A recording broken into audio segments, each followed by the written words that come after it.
Hi, witches. Hey, witches. Tonight we are talking about honoring the Pisces New Moon.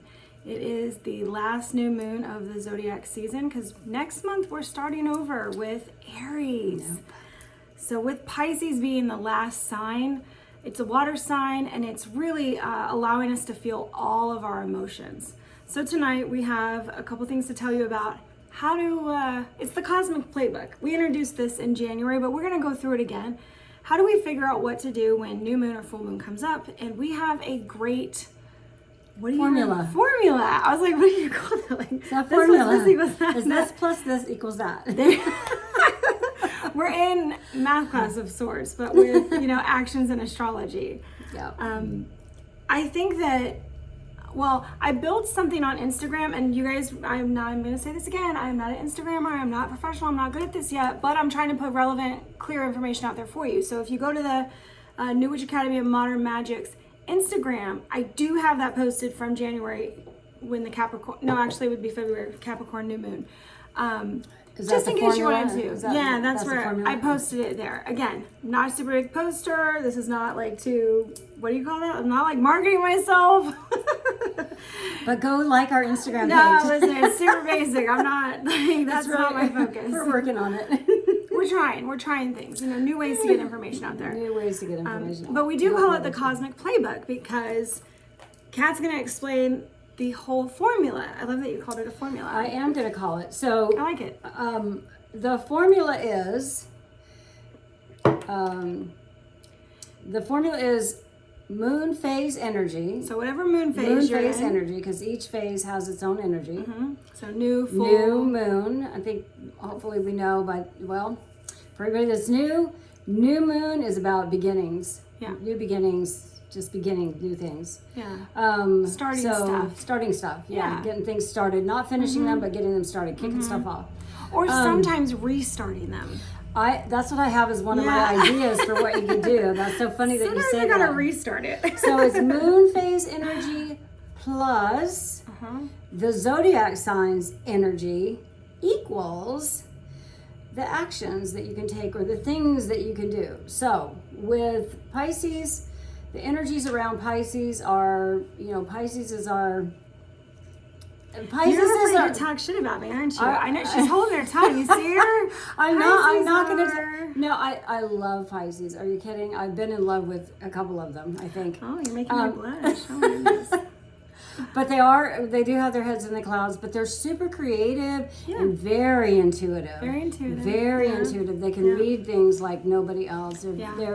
They're also, I found most Pisces have a really strong spirituality, a part of themselves. Belief is strong, I think. Whatever we do believe, whatever it is. Yeah, and spirituality can be anything that they believe, but they feel very strongly about that. Yeah. So that's what the energy of this Pisces new moon is about: intuition, creativity, your spiritual side. Yeah. And then we pair that with beginning things, kicking stuff off, getting things started, or restarting some things. So Jamie and I think, have ideas. I think we both came up with our own ideas of what you might do, because this is very personal. So it depends on what is going on in your life. Yeah. What do you need to start? It's a good time to start something.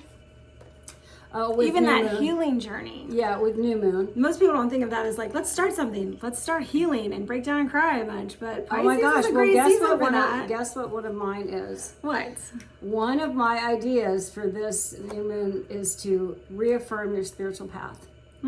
Yeah. Because it's new, so you're going back and revisiting. So if you've kind of gotten off your path a little bit and you're not quite doing the things that used to make you happy, or you want to be doing, or you think you should be doing, or that are good for you, say you've given up some of your rituals because you've really gotten busy again. Yeah. And those rituals really, they helped you set your day. They helped you get through a hectic work day, work week, whatever. It's a good time to revisit those now and make a commitment to yourself. Restarting them. To restart them. I think with that, let's add in, sometimes we go gung-ho. Depending on when you started any of your habits, sometimes we're just we think we're going to do 500 things and we're like, yes, this is it. I got passion. And then you go to do the things and you're like, this is overwhelming. I'm giving up. I can't hold all of this in. So as we revisit or make these things, just try to start small, because that'll give you like start with one new habit instead of 10 or Yes. 2 that maybe go together. It's like I'm gonna do this and this because they're in the same time They frame in the support each morning, other. or They support each other. They support Thank each you. other.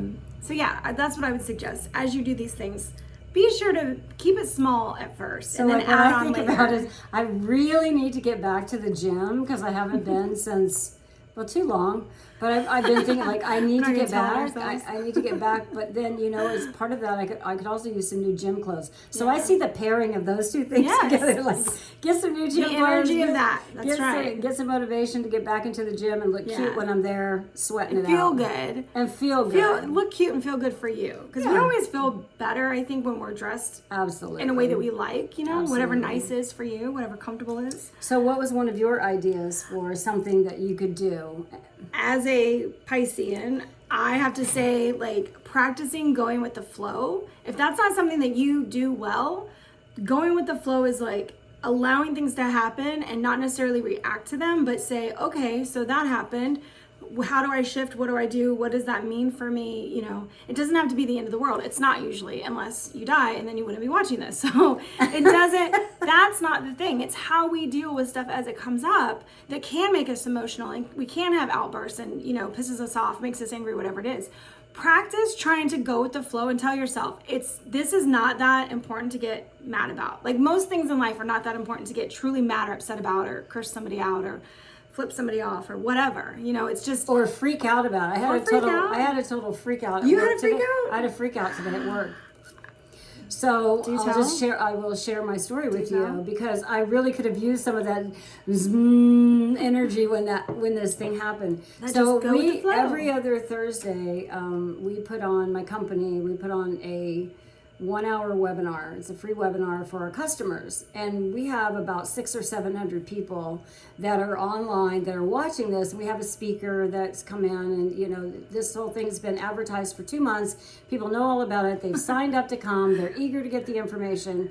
Well, today at my home office, because I'm a remote worker, at my home office, shockingly, they had connectivity issues. Like that never happens, but they had a big storm blowing through Kansas City this afternoon, and it knocked out their internet. Oh no. And so we're in the middle of this. We're about 5 or 10 minutes into this webinar, and first of all, I knew when we started that the guys back at the home office were all using their Wi-Fi's to get on, and I was like, oh my gosh, that's so unstable, right? Wi-Fi connections. And then as the broadcaster was starting, about 5 or 10 minutes into it, the screen started like freezing up, and then we saw it, and then they text me and was like, we're offline completely. Can you pick up? Can you take over? Because I'm one of the organizers, and I'm like, I've never done this before. I'm so freaked out. So I had her, and I mean, I was like shaking because there's 613 people on this call, and the speaker, she's just, she was so professional. She knew we were having problems. We'd already communicated with her that there was some network issues back at the office, and so she was very cool. So even though the screen wasn't moving in her presentation we were forwarding it for, she just kept right on talking. And then when I had to go, so I had to get set up. Like I didn't even have the presentation pulled up, and then I had to take over as the presenter and share my screen. If you guys have ever done this, it's nerve-wracking. Felt very stressful. If you have ever had to do this for a bunch of people on the fly, it is nerve-wracking. It was like the because pressure. you just the pressure is so great. And I got all my coworkers back there depending on me, plus all these people that have come, and my speaker who was so sweet. So I got it going. It took me probably 2-3 minutes to get it all going, and then I had to interrupt the speaker, and I was like, Danielle, are we on the right slide? And she's like, no, can we advance for a couple slides? We got there, and then after that, everything was smooth. And I swear, I sat back and just was like, oh. The relief of it. To get it all done. Yeah, to make that happen, to pull that off under that kind of pressure. So I could have really used some of that, like it's Go not with that the flow. yeah, It's a little because bit I more- noticed my coworker who does the broadcast every week, he doesn't let anything faze him, and I'm like, how does he keep so cool? Because me, I'm freaking out, So something I need to work on. Well, the next thing is to trust your intuition with it. So I guess that's like, that's one of the other things is how we practice using our intuition and understanding the difference between our logical brain trying to make this jump to conclusions or guess what's going on or read other people's minds, and really just feeling it as if somebody whispered it in your ear and you're like, what? I never heard that before. Like, oh, okay, this feels new and shocking and weird. Do I have another story to share this week? It's just when trusting your intuition, it's usually not a logical thought. We're not thinking like, trust your intuition. What is my intuition telling me? We're usually not asking that question. Right. We're just going with the flow of it. And then all of a sudden things happen and you're like, oh, okay, it leads you down this path. So lastly, these three things kind of go together. But so if you are going with the flow and you're kind of just like trusting your intuition to guide you and direct you without overreacting, when things do happen, let yourself feel all of the emotions and not judge yourself for it or feel bad about it or say like, oh, I'm weak, I'm messed up, I'm this, I'm that. Don't judge it. Just like allow yourself to feel all the feelings of whatever is going on and then move forward. Like that situation did make me feel like I should be more composed. Like I you should judged be able to, it, didn't I you? did. Yeah. I totally judged it because I'm like, you should be able to just like what's professional, handle, what's yeah, this, exactly. You yeah. should be able to handle this. No, I think when we allow ourselves, when we say, oh man, that felt like a lot of pressure and I kind of freaked out, and you're like, and then I moved on with my day. You're not judging yourself and being like, so I did this thing today, I freaked out, I shouldn't have, and you know, and we're hard on ourselves about experiencing those things. What you can say, like say with cats, freak out or whatever. It didn't sound like freak out to me, by the way, but you had to have been here. I'm glad I was there. It was when you called me and I rejected your call immediately. Remember that? Yes, I do. And I was like, I can't talk to you right now. I was feeling her crazy energy, and I was like, I need to call my mom right now. What's happening over there? But when we start to feel that, now I lost my place. I don't know what I was going to say. When we start to feel it, when Yes. we start to feel that elevated energy, that freak out, and you're like, you don't, then we just like bring ourselves, I don't know. What Yeah, was you gonna be do. your advice? Like, I don't know. Do you I say the forgot words? now. Do you come up with a mantra? Do you grab a stone? Do you just take a you know deep what? breath? Yeah, well, this brings me back to, you know, if you've worked in a place that is actually full of life and death, right? Like I've worked in war zones before.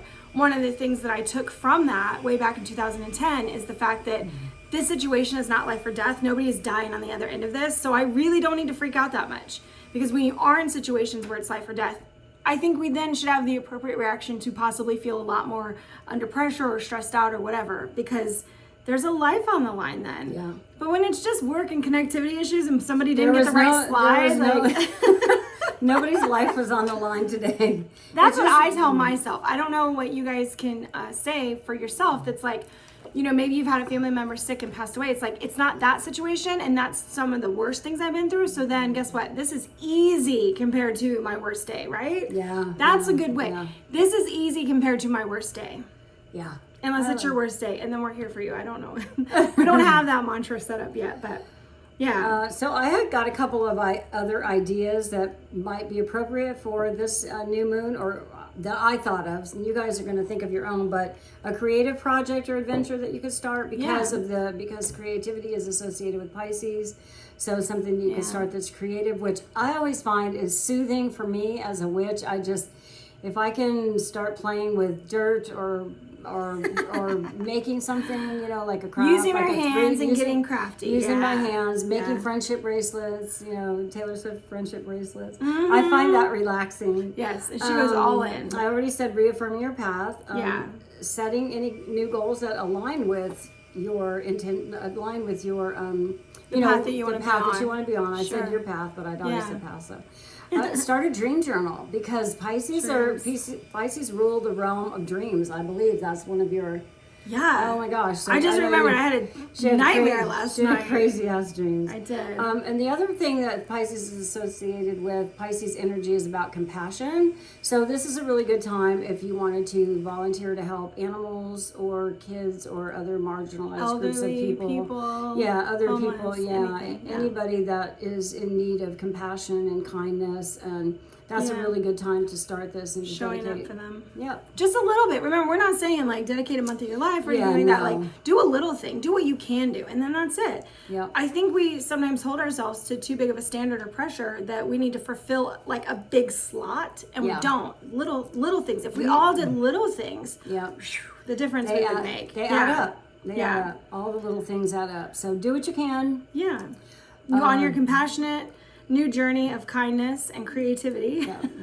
The last thing that I want to note, because this is our final new moon for this zodiac season, we are now starting an Aries season. So I want you to think about this for your flow of energy and how you're really aligning yourself with the moons, whether full or new, and just going through the zodiac season.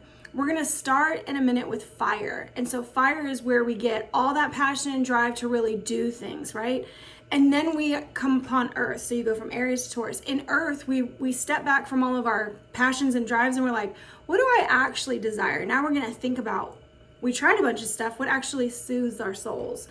From there, we get into the thinking of like, well, maybe soothing my soul look like drinking 3 times a week with my girlfriends, but that's not really healthy. So now I need to think about how to balance that. The air sign comes in of Gemini, and we learn to balance those things. And then after that, of course, we return to a water sign, which is Cancer. And this repeats itself 3 times during the year, cycle. right? That So cycle. think about your actions and how you're planning your, I was going to say activities, life, decisions, choices, with a fire season, an earth season, a air season, and then a water season to really feel the emotions of the end of that cycle, because that's what Pisces is right now. Yeah. We're feeling the end of our whole cycle. Yeah. I had a thought and it just went. That just happened to me. It's because the neighbor is vacuuming their grass. They're If you vacuuming can- their if yard you can across the hear it. street. That's a joke we have because we don't know what they're doing, but it always sounds like a vacuum is going outside. It does sound like they're vacuuming, and they do it for like know. 4 hours straight with no break. And I'm like, what are you doing? Oh my God. And then I Yes. peeked out there a little while ago, and she's blowing off her rocks with a big blower. But she was A already leaf doing blower. this several hours ago. Yeah, and she's like back at obsessed it. with her rocks. Yeah. Her rock. Clean rocks. Everybody wants clean rocks. That's all. Florida clean rocks. That's what we need. I don't know. All right, you guys. So hopefully this gave you some ideas of how you can honor the energy of Pisces and the new moon in Pisces. I think I said that right. Did I say that right? Sure. We've got And remember Pisces, the formula. new moon, and honor. Remember the formula. It's moon phase energy. So whatever moon phase we're in, which this is Use new, this for any of them. It's not just for now. Plus, the zodiac energy. yeah, whatever the zodiac sign energy equals is. Activities you can do. Activity you can do. Yes. That aligns with that. Because eventually you don't need to watch things like this. Like, we love you. We want you to grow outside of this. You know, you won't need to watch videos on what should I be doing for this new or full moon. And we're trying to give you the cosmic playbook to do that so that you can just innately know, like, oh, well, it's Aries season. It's time to, this is another start some stuff. So imagine the Aries new moon is like double starts. Like, get on your stuff. That's Aries, when Aries new moon. I feel like Aries is pretty aggressive. Yeah, it can be. It can be. It can be. I don't jive with Aries. Sorry, Aries, if you're out there. Because she's a Scorpio and she's sensitive and she'll take it personally if you tell her what to do. It's true. I will. All right, we love you guys. Mwah. We will see you next time. See you next time. Bye. Bye.